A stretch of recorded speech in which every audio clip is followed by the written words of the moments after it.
योगस्थित वृत्ति विरोध है। योगिक प्रक्रिया से यद भिन्ने तद ब्रह्मांड की धारणा के साथ अंतस्थित सौर मंडल में बाह्यस्थित सौर मंडल का दर्शन करके क्या ग्रह नक्षत्रों के नियम निर्धारित किए गए? संभव है, क्योंकि वो योग विद्या अनुलोम विलोम तक रह गई, आम आदमी समझ ही नहीं सकता। योग चित्त वृत्ति विरोध है, जहां चित्त वृत्तियों का विरोध हो जाता है वही योग है। गुरु जी सुखदेव जी कभी कभी भाषण देते थे तो उनकी बात सुनता था, बोले योग अंतराभावत्वम योगत्वम, बोले अंतराभाव ही तो योग है। फिर वो कहते योग चित्त वृत्ति विरोध है। तो फिर मैं कहता था गुरु जी योगे युक्त्या स्वयो धनुर्व्या धनयोरंतर्देव योग है, इसको भी लाओ। बोले वो तो सोचना, हाँ योग है कर्म सुकौशलम कहते थे वो। तो जब उस गणित की बात करने लगे तो मुझे जब मैं लिखने लगा, मैंने कहा लिखो यार, लिखें तो कितना लिखें क्या लिखें, तो उसमें आगे अपनी दृढ़ गणितज्ञता साधन के लिए वेद साधन की जरूरत पड़ी। ऐसा ऐसा ग्रंथ स्वरूप कहते हैं, सिद्ध है इस तैयारी है, वो ऐसा सिद्ध कह रहे हैं चावल सिद्ध हो गया हो, कंडुलम सिद्धम देवदत्त है, क्या है वो व्याकरण में, देवदत्त खाता है बस बचाता है, वही काम करता है। एक दत्त है शतम भूषणाति ऐसा लिखते हैं, बेचारे एक कितने नाम के, तो सोचने के क्या व्याकरण ने कहा, एक दत्त है शतम भूषणाति, उसको चोर बना दिया। देवदत्त है वो खाता ही रहता है, तो उदाहरण भी बड़े अच्छे अच्छे मिले मनोरंजन के लिए देवदत्त है भोजन पद्धति। तो आज जब गणित की बात आई, जब मैंने कहा कि योगे युति स्यात् क्षयो स्वयोर्वा, दोनों क्षयात्मक राशि है, माइनस माइनस से जोड़ दीजिए योग आ जाएगा, दोनों धन राशि जोड़ दीजिए योग आ जाएगा। लेकिन एक राशि धन है एक राशि माइनस है, तो जो ज्यादा है वही बचेगा, वही योग होगा, अंतर कर दीजिए उसका, उसको योग ही कहेंगे आप। धनरणयो अंतर में योग है, ये योग का सूत्र है, अंतर का सूत्र नहीं है। लेकिन उसकी प्रक्रिया योग करने से ही पता पड़ेगी आपको, धनरणयो का अंतर करने से, उसमें अंतर्भाव है कि अंतराभावत्वम योगत्वम। तो इस प्रकार से जब मैं करने लगा तो मैंने लिखा उत्पादकम यत् प्रविदन्ति बुद्धे, 20 मिनट का मंगलाचरण। अभी मेरा मंगल हो रहा है श्लोक का, क्या भाषण का, उससे आगे नहीं जा पा रहा हूँ, ये सब लोग कह रहे हैं बोले जो उत्पादकम यत् प्रविदन्ति बुद्धे प्रतिष्ठितं सत्पुरुषेण सांख्यः व्यक्तस्य कृष्णस्य, किंतु व्यक्त जगत है, व्यक्तस्य कृष्णस्य तदेक बीजम अव्यक्त बीजम गणितम च वन्दे। फिर आ गया मैं वही, नमो भगवते तस्मै यत् एतच्चिदात्मकं पुरुषायादि बीजाय परेशायादि धीमहि यस्मिन् इदं यतस्तेदं येनेदं य इदं स्वयं।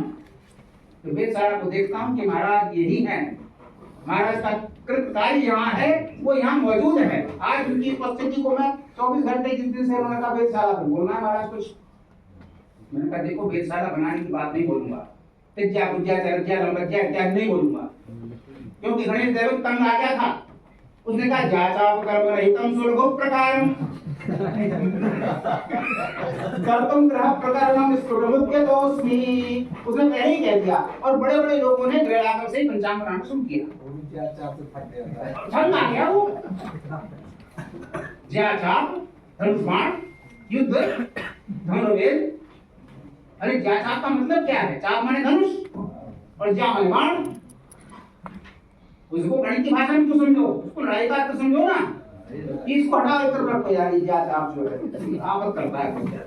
लोगों ने जो उत्पत्ति लिख दिया, क्या की उत्पत्ति कहाँ से, विज्ञान कहाँ से कहाँ चला गया, वो कंप्यूटर पे मार करके 2 मिनट में आ जाता है, उसके लिए लड़ते रहे, जीवन भर झगड़ते रहे, और वो समझ में नहीं आ रहा। ऋषि मुनि उसी का अध्ययन करने के लिए बड़े, छोड़ो दृष्टि से जो दिख रहा है उसको मान लो, और ज्यादा है तो योग साधना के शिविर में आ जाना, सायंकाल योग साधना लगती है, मध्याह्न को भी लगती है, दिन को भी लगती है। योगचित वृत्ति विरोध है, अंतस्थ सौर मंडल में उस ब्रह्मांड का दर्शन करो, जैसे भगवान कृष्ण के मुख में यशोदा को सारा ब्रह्मांड नजर आ गया था। बराबर है कि नहीं है?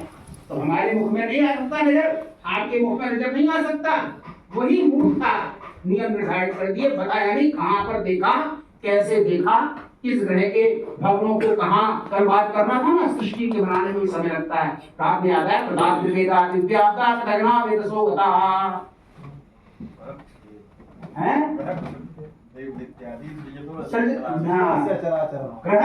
दैत्यादि सृजतोऽस्य चराचरं प्रदाद्य वेदादिव्याप्तः शतघ्ना वेदसो गता। ग्रह नक्षत्र, तो व्याकरण से पूछा भैया ये क्या चमक रहा है? बोले नक्षत्र चमक रहा है।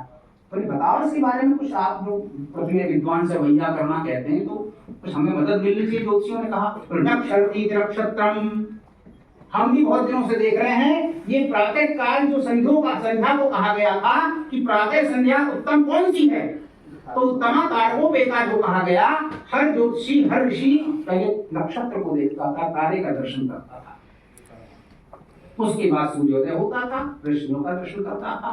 तो सूर्य सिद्धांतकार को हो गया पश्चात नक्षत्र ही सततम रहा जीयमाना तुलंबंधे तुल्यमेव समार्टकः। ये वेदशाला में नहीं हो रहा तो कहाँ हो रहा है भैया? ये प्रतिदिन जो नक्षत्रों का वेद करने वाले ऋषि मुनि हैं, हर आदमी सूर्य सिद्धांतकार अलग कह रहा है, बृहस्पति अपने ग्रंथ में अलग उसका परिभाषण कर रहे हैं, गर्ग मुनि अलग तरीके से परिभाषित कर रहे हैं। सब वेदशालाओं में भक्त थे। कृष्ण से तदेक बीजम अव्यक्त बीजम गणितम च वंदे। जो मैं कह रहा था, नमो भगवते तस्मै यते तच्चिदात्मकं पुरुषायादि बीजाय परेशायादि धीमहि यस्मिन् इदं यतश्चेदं येनेदं येदं स्वयं योऽस्मात् परस्मात् प्रपद्ये त्वं स्वयंभुवं यस्वात्मनीदं निजमाययार्पितं। वेदशाला का मुझे दर्शन हो रहा है इस मंत्र में। विजेंद्र के बाहर भगवान को जो देख रहा है, यस्वात्मनीदं निजमाययार्पितं अविद्धिक। वेदशाला में दृष्टि वेद करती है, विद्ध करती है ग्रह नक्षत्र के बिंब को। अविद्धिक साक्षुभयं तदीक्षते। मैं उभय साक्षी मानता हूँ महाराज, गणित करके लाए हैं पंडित लोग, विद्या देख करके, संस्कार देख करके, बहुत सारे संस्कार के युक्त चंद्रमा स्पष्ट किया है, मंगल से युक्त सूर्य स्पष्ट किया है, तो मैं दोनों को साक्ष्य मान करके चलता हूँ। अविद्धिक साक्षुभयं तदीक्षते स आत्ममूलो वतुमां परात्परः। वो आत्ममूलक प्रभु परमात्मा सूर्य आत्मा जगत है। माम अवतु, एक रक्षतु होता है, एक अवतु होता है, एक पातिपति होता है, सब में थोड़ा थोड़ा भेद है। अवरक्षणे में क्या अंतर है और रक्षणे में क्या अंतर है? वैयाकरण के लिए खुराक है। सोचिए, ज्योतिषियों को बताइए, ज्योतिषियों ने प्रयोग किया है और विद्वान वैयाकरण लोगों ने प्रयोग किया है, पौराणिक लोगों ने प्रयोग किया है। क्योंकि वेद व्यास जो है ज्योतिष शास्त्र प्रवर्तक हैं कि नहीं है, उनकी किसी वाणी से मैं वेदशाला के लिए मूलांकन निकाल लूं तो उनको तो आपत्ति नहीं है। और मैंने देखा अविद्धिक निरंतर अविद्धिक की नियुक्ति करेगा तो आगे बढ़ के चलता रहेगा। तो देखिए, विशेष रूप से मैं जो आपको कहना चाहता हूँ, अब मैं थोड़ा थोड़ा समेटने का प्रयास करता हूँ, क्योंकि क्या है कि सुखदेव मुनि ने 7 दिन कथा सुनाई थी। क्या परीक्षित सोया था? क्या सुखदेव मुनि सोए थे? क्या 24 घंटे कथा चल रही थी? तो श्रोता उठ के भाग गए थे वहीं पे? क्या दैनिक नित्य क्रियाएं सब बंद हो गई थी? क्या कथा विराम देना चाहिए? मध्याह्न में 1 घंटे का वो नियम मध्याह्न के लिए ही था। क्या सायंकाल? तो 3 संध्योपासन में तो कथा में विराम देना ही चाहिए, ऐसा शास्त्र के अनुसार भी सिद्ध हो सकता है। लेकिन वो विराम संध्योपासन के लिए है, जाके सोने के लिए नहीं है। थोड़ा 1 कप चाय लो, थोड़ा आराम करने के लिए आते। ये सोचिए आप लोग, 24 घंटा चल करके 7 दिन में जो कथा सुनाई गई, सप्ताह यज्ञेन कलौ पुनन्तिते, उसको सप्ताह यज्ञ नाम दिया गया। ये सब सप्ताह यज्ञ कहाँ होते थे, उसके लिए वेदशाला की जरूरत थी।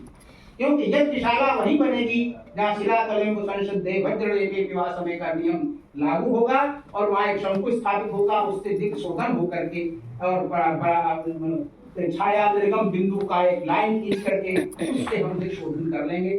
वास्तव में कंपास का दिक् शोधन प्रभावित होता है तरंगों से, ये दिक् शोधन किसी भी तरंग से प्रभावित नहीं होता है।